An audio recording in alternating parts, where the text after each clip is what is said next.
Okay, this video is the role of dietary fat in cancer. A lot of people have been curious about this, and I've been reading about it, but indirectly. I didn't expect to make a talk on this, but I started reading about it, and there's a whole bunch of references to it. It just kept coming up. Okay, so cancer, it runs on hypoxia. That's an important point. Look at this picture here, the waterfall by Moritz Escher. Beautiful picture. Okay, but the point is, you're in an endless circle here. The water falls down the waterfall, but somehow the mill wheel turns, and then that makes the water come back up and it falls again. So what's my point? When you read articles about cancer, you're going to see all these cascades of negative events that reinforce themselves. They're a vicious cycle. It just gets worse and worse. Cancer grows, metastasizes, spreads, kills the patient. Okay? But what I'm saying is, the smart thing is what starts the whole process. And here are the things that start it. The big one is hypoxia. Well, gee, what's the major cause of hypoxia? Fat. Okay, so fat's obviously a problem. All right, diabetes leads to hypoxia. Atherosclerosis leads to hypoxia. Oxidative stress is a significant contributor to the pathologic cascade of cancer. What causes oxidative stress? Obviously fat, especially PUFAs. Okay, diabetes, by the way, a lot of fat will cause that. Omega-3s cause that. Also, saturated fat is real big for worsening insulin resistance of diabetes. Iron overload contributes to oxidative stress. Tumor promoters, of course, the big one. Animal protein, as put forth by T. Colin Campbell. Estrogens are also tumor promoters for a lot of different types of tumors. Acidosis, and that occurs from animal protein, from sodium chloride. Immune suppression, especially excessive psychological stress, sleep deprivation, caffeine, but acidosis contributes to that. Estrogenics, sodium can.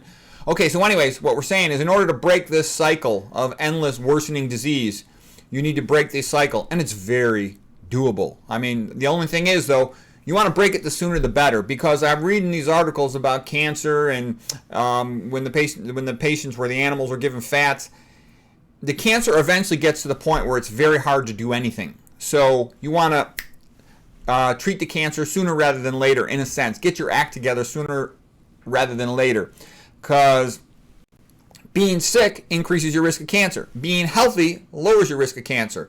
So you're not just sick because you got cancer.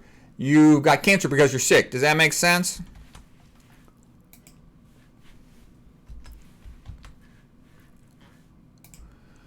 Okay, the role of fat in cancer. We're going to show a bunch of picture slides here in a moment, but just briefly, hypoxia leads to hypoxia-inducible factor, and that leads to vascular endothelial growth factor, and that leads to also hypoxia causes reactive oxygen species. Those cause increased vascular endothelial factor, which causes more reactive oxygen species, and you get this negative loop going, like I showed in the picture over there. And hypoxia creates all these problems that lead to more hypoxia. Vascular endothelial growth factor is going to cause growth of endothelial cells. It's a chemoattractant for monocytes. They enter the subintimal plate. They become macrophages. You get matrix metalloproteinases that digest the extracellular matrix. You get angiogenesis, having leaky capillaries that cause clotting factors to come into the periphery around the cancer, and they form a loose clot, which causes more hypoxia, and it then forms a stroma, which is very much like wound healing, very much like inflammation. And inflammation, wound healing, and cancer, they all are related. And what's basically happening, here's additional support for this metabolic theory of cancer, is it's not one mutation. That's ridiculous. It's a whole set of normal cascades activated that make cancer happen, okay? The normal cell transforming into an anaerobic-like bacteria, and then activating the hypoxia, activating this whole cascade of wound healing and inflammation-like responses that stimulate growth, block apoptosis. Okay, so here's our first paper on the subject, dietary polyunsaturated fatty acids. So that's things with more than one double bond. So poly is more than one, unsaturated means double bond, not saturated, okay, with hydrogen, so it's unsaturated. Okay, fat in relation to mammary cancer in rats. High-fat diets promote the development of breast cancers in rats. Okay, this is further evidence that promotion of mammary cancer by PUFAs, polyunsaturated fatty acid, vegetable oils, And omega-6s is especially bad. Okay, here's another paper. Reversal of high-fat diet and memory tumorigenesis by lowering of dietary fat. So they took a bunch of mice, fed them a high-fat diet, 20% sunflower oil in this case, and markedly increased cancer. But when they gave them a fat-free diet, they had much less cancer. So it's just one more paper supporting this. And there's a lot of information on this. Inhibitory effect of fat-free diet on mammary carcinogenesis. So it's a similar type of paper, this time with corn oil, 20%, lots of cancer. You feed them a fat-free diet, much less cancer. So just giving you some references if you want to go down that path and read about that. Okay, so here's, how does fat cause hypoxia? Red blood cell, 7 microns diameter, capillary 5 microns diameter, has to deform itself to get through. Well, guess what? When you eat a high-fat diet, you get thick blood spludge. In particular, LDL cholesterol sticks the red blood cells together. Rouleau formation, stack of coins, like the French word. Now all these stuck together red blood cells are bulky. It's harder for them to deform to get through that capillary. Blood pressure has to go up. Delivery of oxygen to the tissues is delayed. Oh, I forgot my diabetic capillary basement membrane thickening. That also decreases oxygen delivery to the tissues. Warburg effect, he's the German biochemist, won the Nobel Prize in 1931, and he showed that when you increase hypoxia, I've seen some articles saying by 35%, other by more than that, you deprive the cells of oxygen and they activate this whole hypoxia-inducible factor, VEGF, cascade of events where the cells basically transformed into behaving like an anaerobic bacteria. In a sense, it takes tons of energy for a cell to be part of a modern human and working in an organ system. A liver cell has to do tons of work. It has to maintain blood glucose, break down glycogen, run gluconeogenesis, monitor the blood glucose level, detox anything that needs to be detoxified, excrete it into the bile, make bile. Liver cells got a lot of work to do, okay? That takes tons and tons of ATP energy. And the point I'm saying is, if it's hypoxic, it says, screw this, take this job and shove it. I can't do all this work anymore. I'm just going to try to stay alive, and I'm actually going to move the hell out of here. I'm going to go get a new apartment somewhere else. That's what a cancer is saying. A cancer is a pissed off cell. It's like a pissed off mitochondria. You don't want to give me oxygen? Then I don't make you energy, okay? Goodbye. That's the attitude of a cancer cell. Most cells die in hypoxia. But the cancer cell is the one that said, take this job and shove it. I'm no longer going to work as an oxygenated multicellular organism in an organ system. I'm going to be like an anaerobic bacteria. I'm just going to live for myself, and I'm going to get the heck out of here, okay?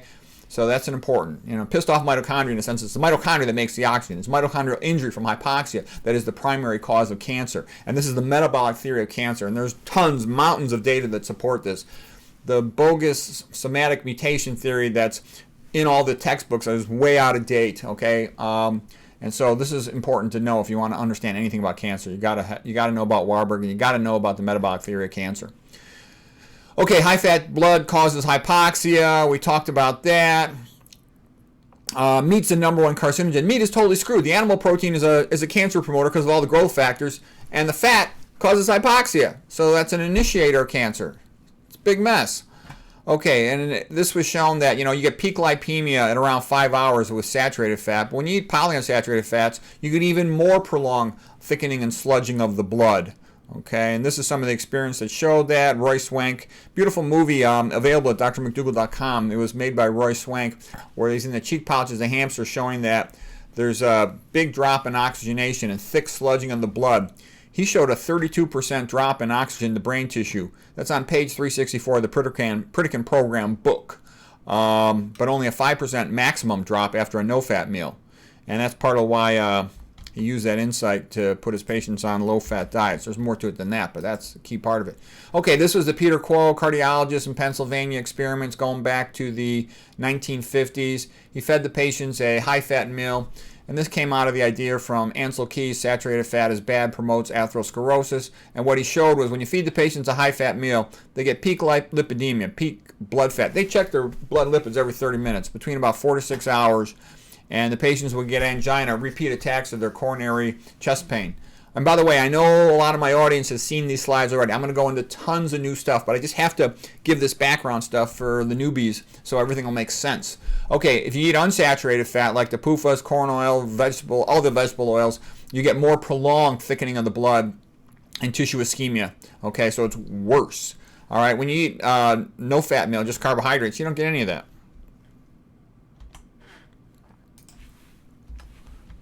All right, now here is a problem with diabetes. When you eat the high dietary fat, this is a paper from Anthony J. James Hamilton, 2020, inhibitors of fatty acid transport. And what they found was it didn't matter if you blocked the membrane protein transporters. The fatty acid in diabetes would just get across the plasma cell membrane of the skeletal muscle, and this is a mechanism to explain why dietary fat causes insulin resistance and diabetes, because the dietary fat's able to get into the skeletal muscle and you can't easily block it. And I think the reason why is it like that is because humans are not designed to eat large amounts of fat. We're just not. Study the biology for yourself and you'll keep coming across that. Pritikin, nutrition genius, he said, fat is bad. And there's no way to win with fat that I'm aware of. I think this whole good fats thing is nonsense. It's just like the Mediterranean diet, an excuse to eat a lot of fat. And there's just fundamental problems with our body in processing large amounts of fat. So the fat was getting across the plasma membrane into the skeletal muscle, causing insulin resistance, and there was nothing that could be done about it other than to eat less dietary fat. And that the cause of insulin resistance by dietary fats, that's been known since 1927, the J. Shirley Sweeney paper, okay? And then it was confirmed by Hemsworth, confirmed by Rabinowitz, confirmed by Kempner, confirmed by Pritikin, confirmed by McDougall, confirmed by Bernard. You know, what more do you want? Okay, here's the anatomy of mitochondria. Has an outer mitochondrial membrane, has an inner mitochondrial membrane. The space between those membranes is the intramembranous space. The space inside the center of the mitochondria is called the mitochondrial matrix. Okay, and we talked about with insulin resistance, instead of getting the normal delivery of electrons running down the chain to progressively stronger electron grabbers ending up in oxygen, which gets made into water, and then ATP, then also protons are pumped out into the intramembranous space. Here's the outer mitochondrial membrane, inner mitochondrial membrane, and this protons are pumped into the space here, the intramembranous space, building up a very high electrochemical gradient, and there's pressure in there. Those protons want to get back into the mitochondrial matrix. When they come through, they spin this little protein. It's like a machine that makes ATP. Okay, so that's why the mitochondria make tons of ATP. But when you overwhelm the mitochondrial gradient here because of the excessive electron delivery to the electron transport chain in the setting of excessive dietary fat getting into the mitochondrial matrix, the complex 3 goes, I can't pump against this level of an electrochemical gradient. I can't do it. And it starts leaking electrons backwards, and they bounce off a coenzyme Q, drop down onto oxygen within the mitochondrial matrix, which converts it into superoxide, which is a free radical. There's an unpaired electron in the outer orbital. And most of the time, under normal circumstances, a little bit of this happens, but it's no big deal because superoxide dismutase, SOD, just converts it to water. No big deal, okay? But when there's excessive amounts of this, because of excessive dietary fat, these superoxide free radicals go and start damaging things all over the place. It's like bouncing a super ball inside of a house made all out of glass. It just starts breaking stuff. Oh, here's an example of the damage that's happened. So when you get excessive superoxide anions, like I said, there's also, besides superoxide dismutase, the enzymes catalase, glutathione peroxidase, they help in converting it into water. But in the setting of excess iron being present, you'll get more Fenton reaction, which favors them becoming a free radical, hydroxyl radical, trashes the membrane.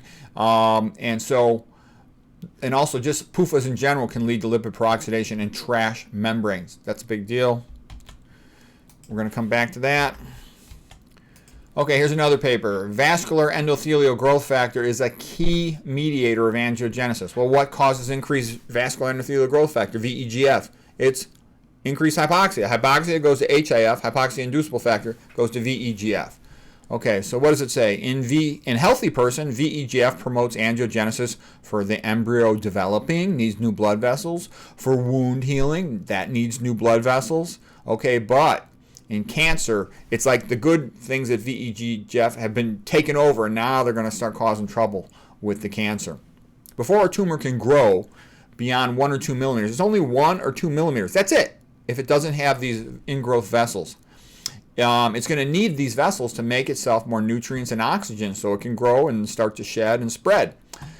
Okay, well, the tumor vascula formed under VEGF is structurally and functionally abnormal, irregular shaped blood vessels. These capillaries are leaky, and that leakage of blood and clotting factors leads to sort of a loose clot, a loose thrombus around the area of the tumor, and that's going to then activate the platelets. They start releasing all these growth factors.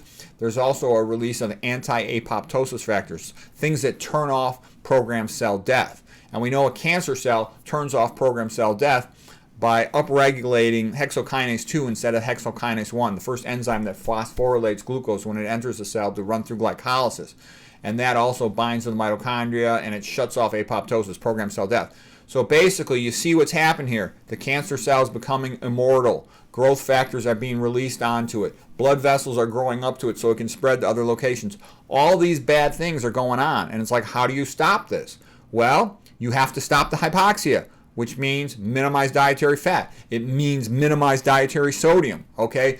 Don't do immunosuppressive things. Get your personal philosophy right so you're more resilient, all right? Minimize dietary sodium, okay? The chloride is an anion, so it's going to displace the bicarbonate anions from the blood, lead to low-grade metabolic acidosis. The animal protein's full of sulfur amino acids like methionine and cysteine, and those get converted partly to sulfuric acid in their degradation process, causes a low-grade metabolic acidosis. Acidosis favors a negative tumor milieu, tumor microenvironment, favors cancer growth over its surrounding neighbors. Acidosis suppresses the immune system. Okay, so basically it's sort of an all or none phenomenon. You either make things good or they're going to be bad. Okay? And so the good news of this talk is there's a lot of things you can do to make things good. There's a reason why some populations have almost zero cancer and there's other populations that have tons of cancer. Okay, here's a paper from the Journal of Thrombosis and Hemostasis, Angiogenesis Update 2005 by this guy Dvorak. And here's what he says. Angiogenesis has critical roles, like we just talked about, in wound healing and inflammation. That's what it normally does, but it also is bad in cancer. VEGF type A, subtype A, is the most important one. Let's see. He talks about what does it do. It upregulates a whole bunch of transcription factors, and that's kind of an important point I'm making here is cancer isn't one little mutation. That's nonsense. Cancer is activations of cascades of many processes that are like wound healing, like inflammation, primarily driven by hypoxia. Hypoxia, hypoxia, hypoxia. That is a key thing to know, absolutely. Because once you start this wound healing process, you basically activate a whole bunch of things that enable cancer to grow and metastasize. Once VEGF is upregulated transcription factors, they make proteins to digest the matrix, the metalloproteases, matrix metalloproteases. They make glucose type 1 transporters to get more glucose over there. So they're feeding the cancer. It's almost as if they're building the highway to hell, okay? And they also release anti-apoptosis factors. So what I'm saying is, once you go down this hypoxia route, you're basically feeding the cancer. Remember that guy's book, John Kelly? Stop feeding your cancer. Do not be giving meat and fat to your body to make it easier for this cancer to grow. No, no, no. You don't want hypoxia. Cut down on dietary fat. Cut down on sodium. The vascular basement membrane is an important impediment, blockage to microvessel enlargement because it's non-compliant. Okay, so you're going to digest it with these enzymes. That's what those matrix metalloproteinases do. They digest the extracellular matrix, and you're also going to have endothelial cell proteases that will degrade their vascular basement membrane. So there's a synchronized, coordinated cascade of events that help this cancer cell to grow. Okay, so here's some more stuff from the same article. VEGF promoting angiogenesis. Initially, you form that big clot because of vascular hyperpermeability means leakage of clotting factors in some blood. And then once you've got that clot, it's sort of a soft clot, and that becomes tumor stroma. And the VEGF also has a chemotactic effect. Chemotactic means a chemical that causes attraction, and it attracts macrophages into the site, immune system cells. Okay, and here's what does it say? It says this forms a provisional stroma matrix of tumors, also present in healing wounds and inflammation. Yeah, and this stromal matrix, like we said, you got release of growth factors, you got anti-apoptosis factors being released, a perfect soup to grow a cancer. And that's key things to remember. You're taking over normal processes of wound healing and inflammation, and they're being, it's like a pirate. I forgot, I was going to have like a ship of a pirate ship, and the cancer is like a pirate that takes it all over. But, the person, either was exposed to some like mutagen and then subsequent promoters, or primarily hypoxia. Hypoxia is the big one to get. Can there be mutagens that can increase the risk of cancer? Of course there are, but the primary issue is hypoxia. That's an essential thing to remember and to know. Okay, upregulation of VEGF induced by tissue factor can set up a self-perpetuating feedback loop, a vicious cycle, feedback loop, as noted earlier, where VEGF expression also upregulates tissue factor. So they start going back and forth, this formation of a clot and VEGF. They just keep amplifying each other. Thrombin activates proteases. Yeah, we talked about that to digest their way through. The protease activation leads to release of growth factors, great, from platelets.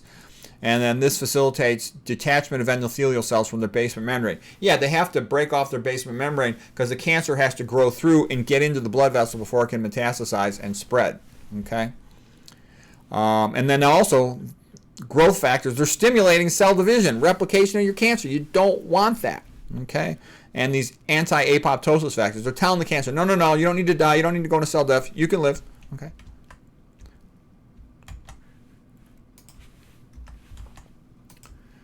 Okay, dietary fat increases obesity and diabetes, which both increase the risk of cancer. Obesity, you're going to have more blood lipids because some of the lipid is released into the blood, and you're going to get more insulin resistance. Insulin resistance raises insulin. That's called hyperinsulinemia, meaning more insulin in the blood. Well, insulin's a mitogen, meaning it causes mitosis, increases cell replication. You don't want a mitogen being sprayed on your cancer, making it divide more. Not good. Also, the diabetes-related blood hyperglycemia causes other problems, including more atherosclerosis, microvascular disease. The fat tissue has more of the enzyme aromatase, makes more estrogen. Now you get our estrogen, which is a growth factor for breast ductal tissue, for prostate tissue, and for endometrial tissue of the uterus. So that's a tumor promoter, okay? Diabetes, hyperglycemia, we talked about that. The advanced glycation end products that are formed in the context of insulin resistance, those go around and they actually can activate something called NADPH oxidase. They cause more reactive oxygen, more oxidative stress, contributes to hypoxia and cancer. Okay? Diabetes impairs immune system function. Immunosuppression helps cancer to grow. I'm telling you, diabetes is like this evil disease at the root of tons of problems, all right? Like I said, whenever I see all these screwed up patients, they're almost always hypertensive and diabetic, hypertensive and diabetic. That's like almost a given. That's why if I had either one of those diseases, I'd get my sodium down as low as I could. I'd minimize my dietary fat intake, manage my stress, and try to control it as much as I could by doing that. You might have to take medicines on top of that, but I would try to control it if possible without medicines, and it probably would be possible. Type 2 diabetes, you betcha. McDougall says type 2 diabetes is 100% curable. 100%. That's the exact words out of Dr. McDougall. Okay, diabetes, the immune system is weakened. Yep. Okay, excessive estrogen, when present, activates the so-called PPAR gamma switch, tricks the body into thinking as if it was pregnant. So it wants to gain weight, save that weight, that energy. The baby might need it. Okay, animal fat, especially saturated fat in excess, will stiffen plasma membranes. That increases blood viscosity, makes the blood less thick because the red blood cells are less deformable. Blood pressure goes up, vicious cycle of hypertension, endothelial injury from hypertension, leading to atherosclerosis. I talked about that in my atherosclerosis lectures, but it's all bad. All this stuff is a bad cycle. Dietary fat, excessive dietary sodium, they only lead to problems. Okay. Dietary fat also causes leaky gut, more inflammation. You get that whole postprandial after eating, lipotoxemia, endotoxemia. It's a big mess. You get xenocellulitis, another mechanism of inflammation. Animal foods cause inflammation. Okay, does fat cause cancer? There's also the most common fat in the human body is palmitic acid. You know, when it's deprotonated, you call it palmitate. It's a C16, 0 double bonds. Makes up about 30% of all the fatty acids in the human body, like for plasma membranes, etc. Main source is from meat, of course. Fat main source is meat. Cancer cells will sometimes express high levels of plasma membrane CD36 receptors. Here's a paper on the subject. I don't really want to get into this too much, but the point is your cancer cells, they need tons of lipid because in order to divide, a cancer cell is of one size, it has to double its size so it can split in half and divide. So a cancer cell that's going to double many thousands, tens of thousand times, it needs tons and tons of lipid to make all those plasma membranes. It has to double itself before it can divide. Okay?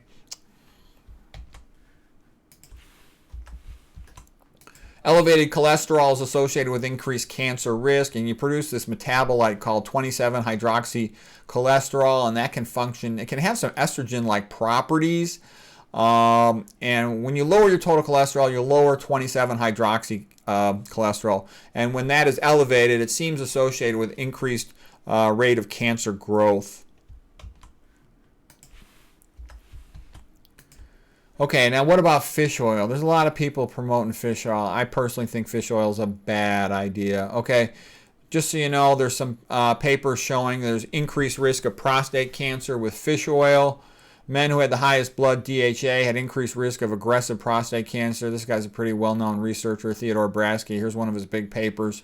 Plasma phospholipid fatty acids and prostate cancer risk in the SELECT trial. Okay. More papers. Omega-3s also can suppress the immune system. PUFAs associated with increased risk of colon cancer metastases. Promotion of colon cancer metastases in a rat by fish oil.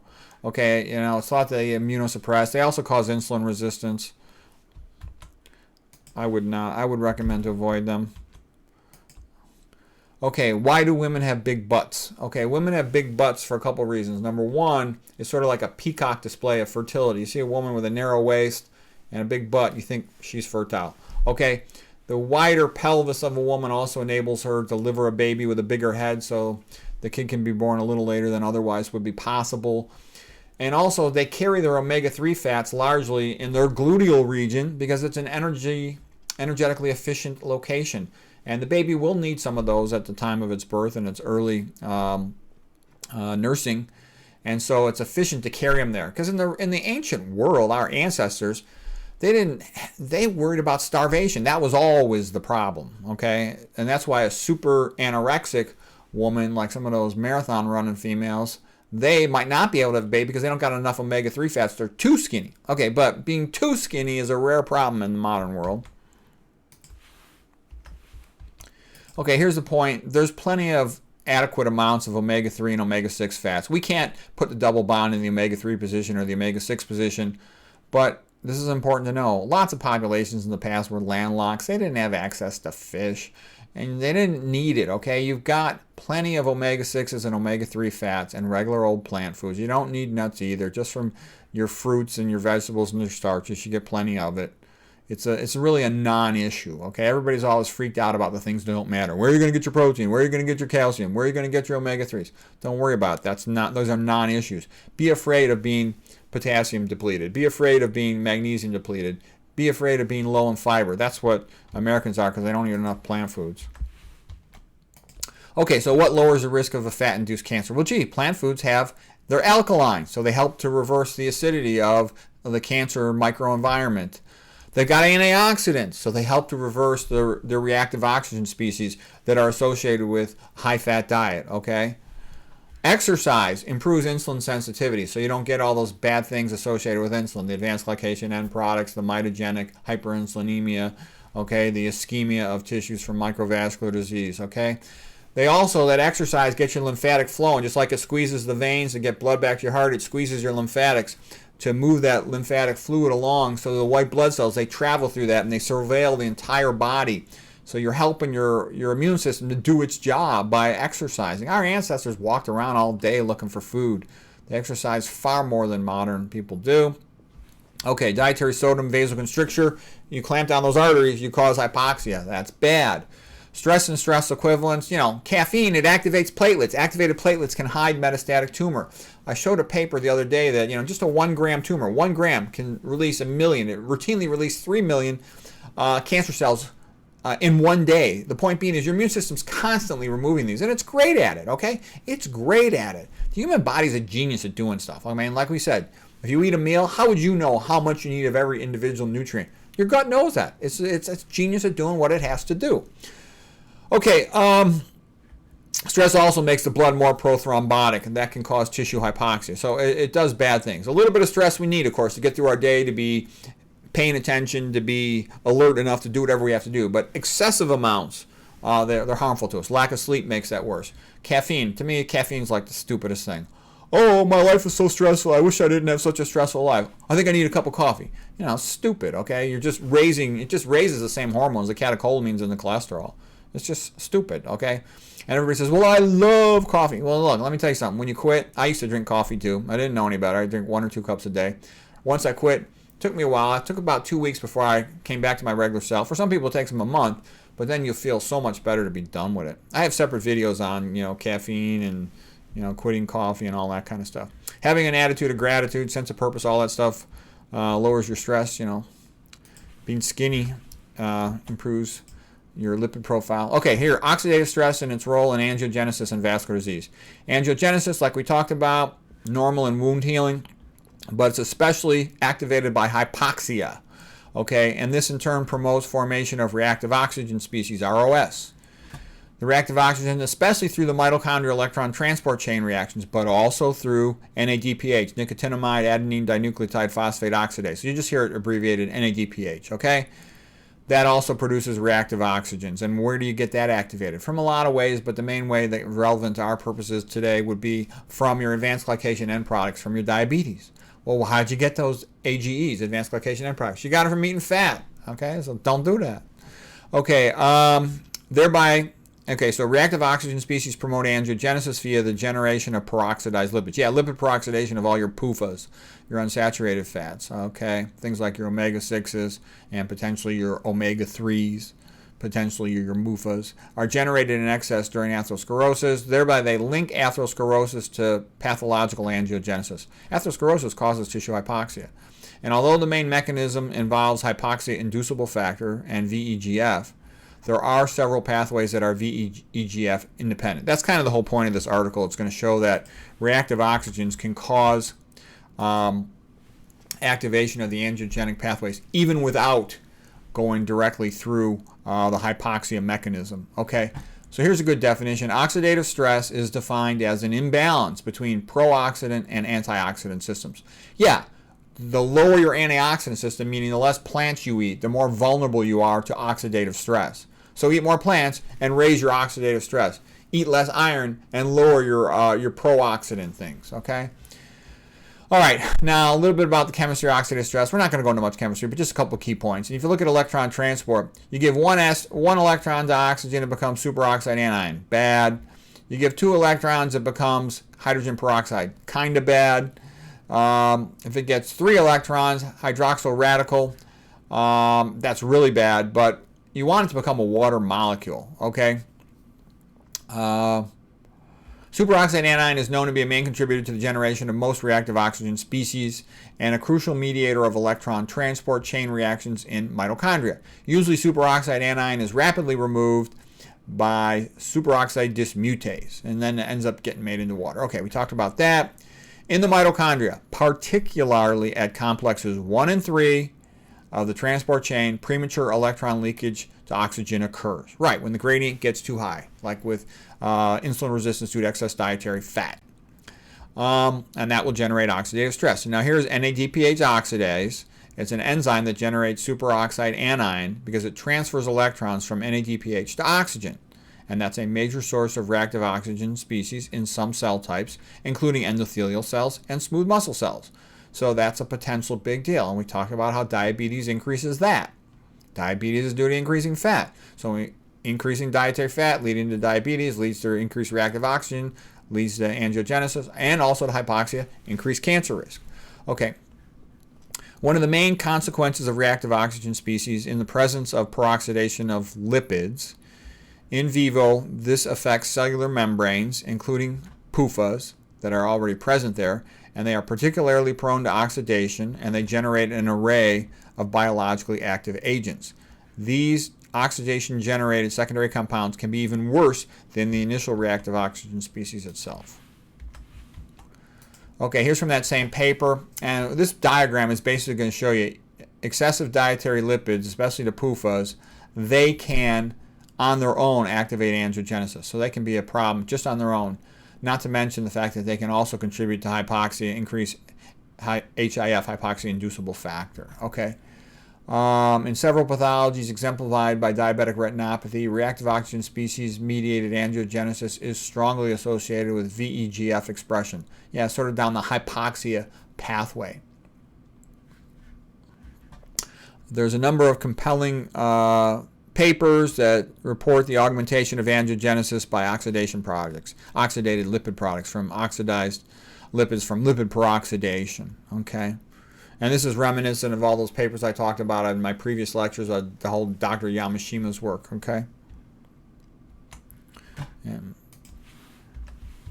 Okay, this is just showing when you get this process going and you've got the hypoxia, vascular endothelial growth factors released, and it then has a chemotactic effect on the monocytes. They're monocytes in the blood, they're smaller. They then pass into the subintimal space beneath the intima lining, and then they enlarge and become macrophages, so they got more capability to do things like phagocytize things.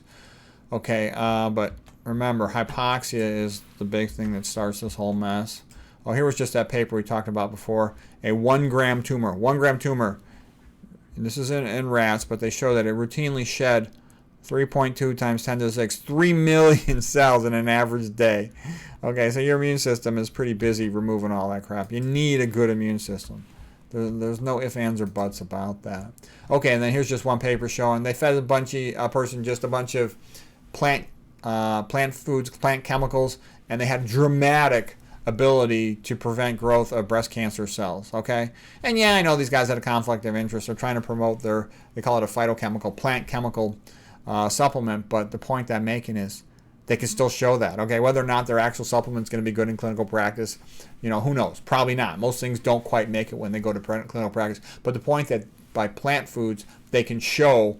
And by the way, I know nothing about their supplement. I know nothing about their chemicals. I have no interest in it, none whatsoever. The reason I showed you that paper was simply it's just a proof of principle. Plant foods, they kick ass on cancer, okay, and all these research experiments. And so you want that stuff going in your body. Get all those antioxidants. Avoid all that, those fats. Avoid that hypoxia. And here was just some other paper by Gotsky, a real famous researcher, showing that lots of breast cancers spontaneously resolved, went away on their own. Why? Because the immune system got control of them. All right, why do doctors prescribe fish oil? If you talk to internists, and I know a lot of internists, and they're real nice, they're going to tell you, well, it's been proven to lower triglycerides in the blood. Okay, fine. It has a mild anticoagulant effect. Okay, fine, but it has a lot of other problems. It turns out to not really be cardioprotective in my reading of the literature. It turns out to not really help the brain or the retina, even though it was thought that it would do that.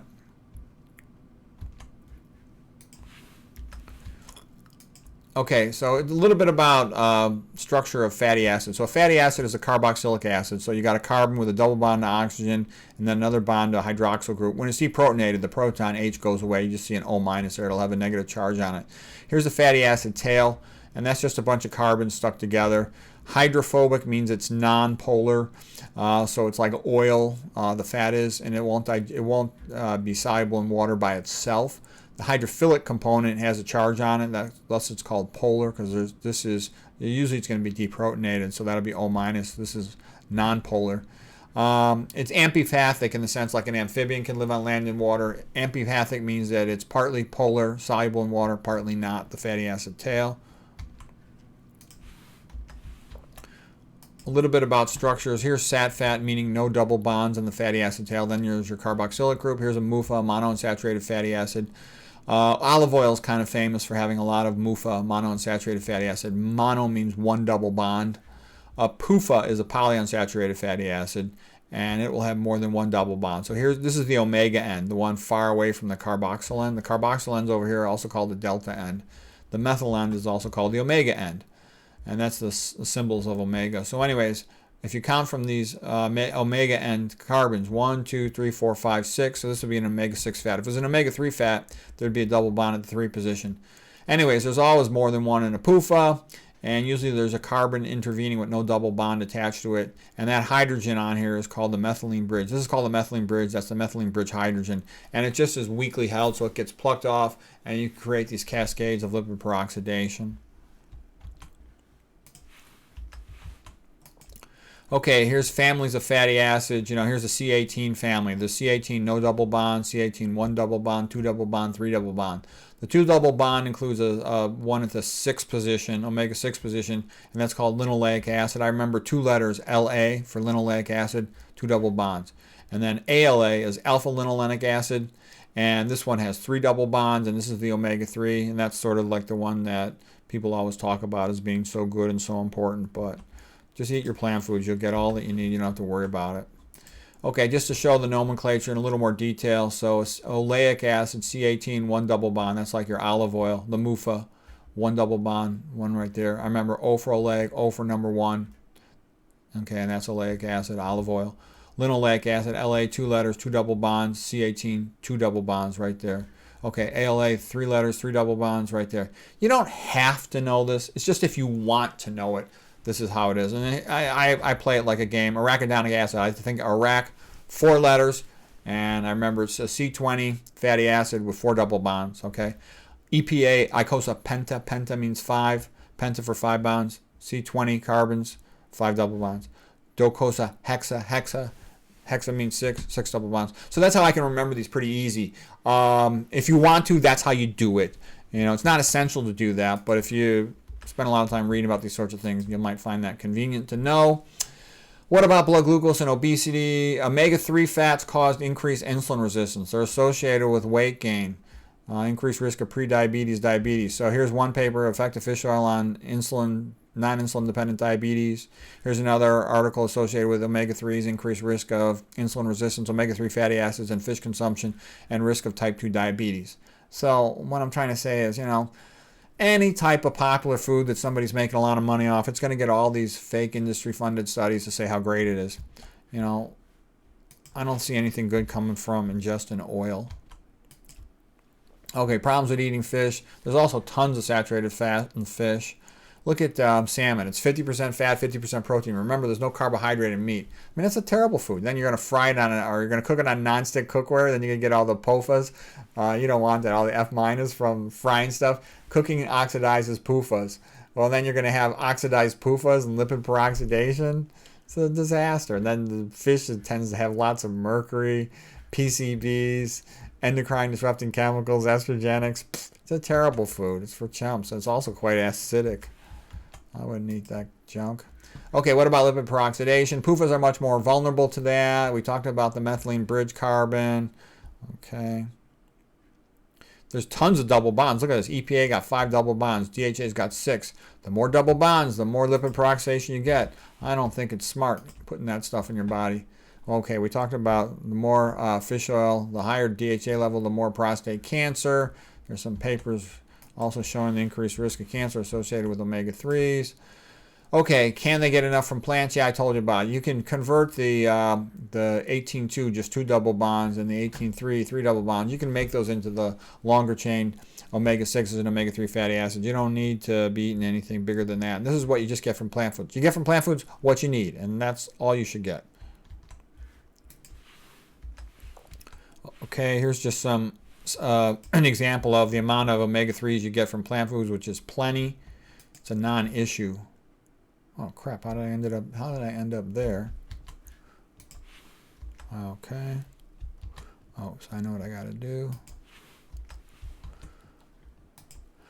All right, what is the evolutionary perspective? Well, theoretically, humans came from chimpanzee-like ancestor, and chimps and gorillas, for what it's worth, they don't eat fish. Humans don't need to eat fish. That's completely bogus. If you put a dead fish in front of me, I would not be eager to take a bite out of it. You put, a bowl of fruits in front of me, I would be very eager to take a bite out of it. Theoretically, we supposedly arose in Africa. That's actually a controversial statement, but let's just say we did, and maybe that's true. Okay, where it's really hot in a tropical climate, guess what? You don't need fish oil to cool you off there, okay? Heat causes oxidation of those PUFAs. It would be unhealthy.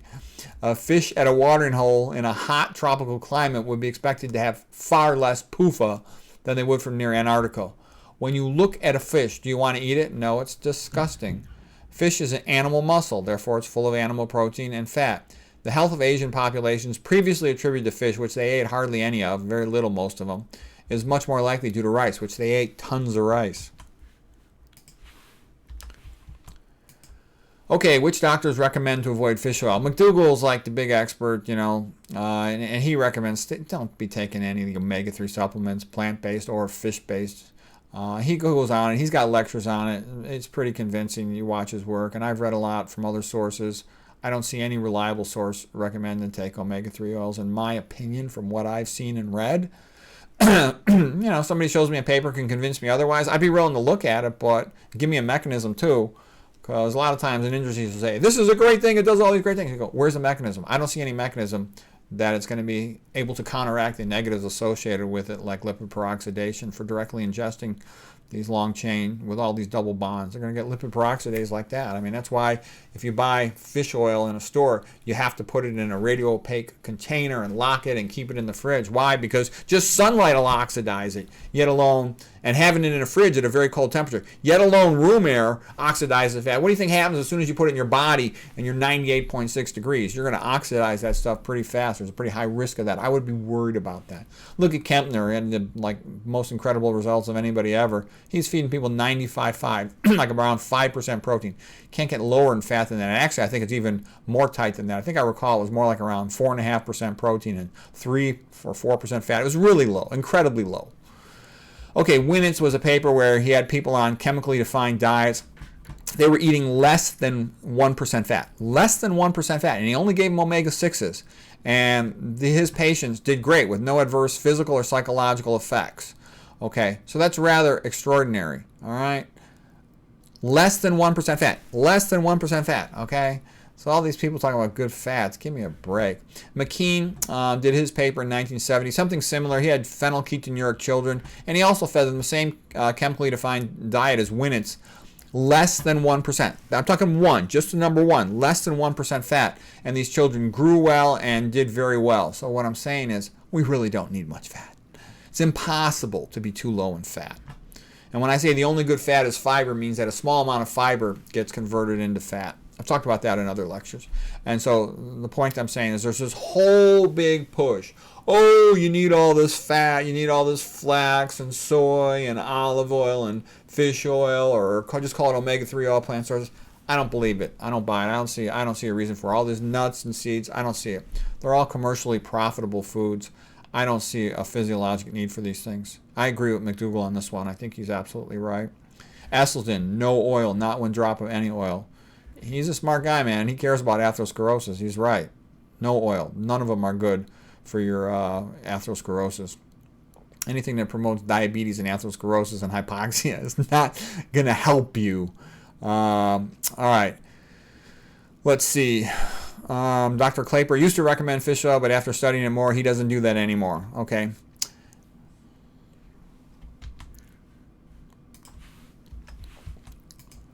What is olive oil? We talked about it. It tends to be about 70% MUFA oleic acid, which is an omega-9 type of fat. Olea is like Latin word for olive. Olive oil also, though, it's got palmitic acid, about 13%. That's a lot of saturated fat. I wouldn't want to eat anything 13% saturated fat. And it's got about 10% omega-6s. So that's what I think is funny. Look at this omega-6 to omega-3 ratio. It's like 10 to 1 omega-6. Okay, so you're going to have a lot of people saying, oh, I want my omega-3 to omega-6 ratio to be better. Yeah, well, look at this stuff. 10 to 1 omega-6s. Yeah, brilliant. Okay, it's just, it tastes good. It's associated with the whole ancient Greek tradition, the Mediterranean diet. So, I have some Greek friends, man. They get pissed off if I criticize olive oil. I don't ever criticize it around them. But I'm just telling you, it has the best advertising, extra virgin olive oil. Sounds like you're winning your bride, going to have, exciting romance, like it's a lubricant or something. No, it's a highly processed food that's not good for your health. Olive oil increases postprandial triglycerides, bad. It reduces flow-mediated vasodilation, so it makes your arteries more narrow. This guy Vogel is sort of the famous cardiologist who does these brachial artery reactivity tests for vasodilation after eating fats, and olive oil was bad. It was worse than canola oil. The Lyon heart study showed the people eating olive oil, they were 40 times worse off than the Esselstyn study for increased risk of cardiovascular events like myocardial infarction. Here's another paper. This is by this guy Silva. Detrimental effect of olive oil and all these other oils, soybean and palm oils, on endothelial function. Here's another paper, Blankenhorn, 1978. Cardiac cath follow-up at 3 years showed it didn't matter what fat they ate. MUFAs, sat fats, PUFAs, omega-6s, omega-3s. They all had significant increase in new atherosclerotic lesions. To prevent coronary artery disease, one must reduce total fat intake, okay? So there's a guy by the name of Rudell with MUFAs and atherosclerosis. The MUFA diets were not atheroprotective. Dr. Esselstyn's written on this extensively. Dr. McDougall spoke about this extensively.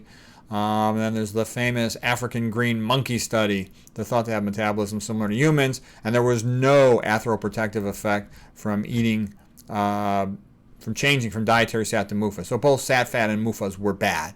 So you're screwed. You see how you're screwed no matter what you do with fat? You're screwed if you do sat fat because it's atherogenic and it causes insulin resistance. You're screwed with omega-3s because they cause insulin resistance, diabetic predisposition, and they increase the risk of some cancers. And you're screwed with MUFAs because they're also atherogenic. Okay, there's no win here, and they're vasospastic. There's no win. Okay, now here's the famous bed of Odysseus and Penelope, and after 20 years in the Trojan War, when Odysseus returned home to Penelope, she wasn't sure it was really her husband. She thought it was, but she wasn't sure, and she said, "Do you want me to move the bed?" And of course he knew you can't move the bed because actually it's built around, attached to the tree. And so once he knew that, she knew he really was her love, her long lost love. A beautiful story of the idiot and the oddity. Okay. All right, is olive oil good for you? We kind of went through this all the way. Oh yeah, and I think that was the problem. Like, you look at all these Indian male doctors, you know, they're smart, they're nice, they're skinny, and you think, well, wow, they're so healthy. But it turns out in India, there's a pretty high incidence of diabetes and hypertension.